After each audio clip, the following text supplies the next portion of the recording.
अगर तुम्हारे बाल लगातार झड़ रहे हैं तो हो सकता है कि तुम गलत जगह सॉल्यूशन ढूंढ रही हो, क्योंकि कई बार प्रॉब्लम बालों में नहीं, स्कैल्प में होती है। और जब स्कैल्प हेल्दी नहीं होता तो सबसे महंगा शैम्पू या सीरम भी ज्यादा फर्क नहीं ला पाता। आज मैं तुम्हें एक सिंपल और प्रैक्टिकल हेयर फॉल रूटीन बताने वाली हूँ जो कोई भी फॉलो कर सकता है। और नहीं, इसमें कोई मैजिक ट्रिक या रातों रात बाल बढ़ाने का वादा नहीं है। सबसे पहले एक छोटा सा सवाल, अगर किसी पौधे की पत्तियां सूखने लगें तो तुम पानी पत्तियों पर डालोगी या जड़ों में? जाहिर सी बात है, जड़ों में। लेकिन हेयर केयर में ज्यादातर लोग यही गलती करते हैं, पूरा फोकस बालों पर और स्कैल्प को पूरी तरह इग्नोर। अगर स्कैल्प में डैंड्रफ है, बहुत ज्यादा ऑयल बिल्डअप है या बार बार खुजली होती है तो हेयर फॉल बढ़ सकता है। इसलिए पहला स्टेप है स्कैल्प को साफ रखना। और इसके लिए कोई महंगा प्रोडक्ट जरूरी नहीं। जब भी शैम्पू करो उसे तुरंत मत धो देना, 2 से 3 मिनट तक स्कैल्प पर रहने दो। तब तक फेस वॉश या बॉडी वॉश कर लो। ये छोटी सी हैबिट स्कैल्प को बेहतर तरीके से क्लीन करने में मदद कर सकती है।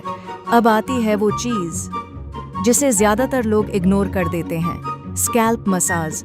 रोज सिर्फ 5 मिनट उंगलियों के पोरों से हल्के सर्कुलर मोशन में, नाखून बिल्कुल नहीं। इससे स्कैल्प में ब्लड फ्लो बेहतर हो सकता है और स्कैल्प रिलैक्स भी महसूस करता है। अब अगली गलती, सिर्फ बाहर से हेयर केयर करना और अंदर से कुछ नहीं। सच ये है कि बालों को बढ़ने के लिए बिल्डिंग मटेरियल चाहिए और वह आता है प्रोटीन से।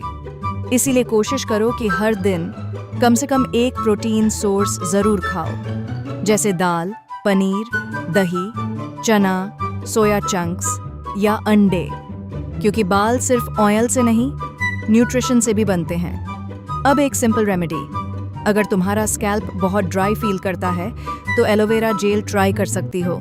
20 मिनट के लिए स्कैल्प पर लगाओ, फिर धो लो। ये ड्राइनेस और इरिटेशन को कम करने में मदद कर सकता है, लेकिन पहले पैच टेस्ट जरूर करना।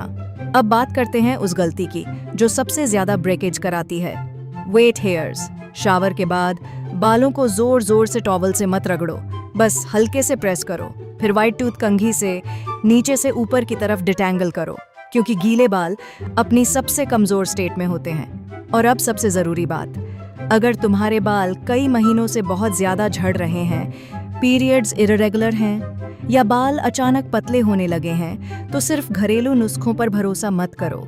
कई बार असली कारण आयरन की कमी, विटामिन डी, B12, थायराइड या हार्मोनल इश्यू हो सकता है।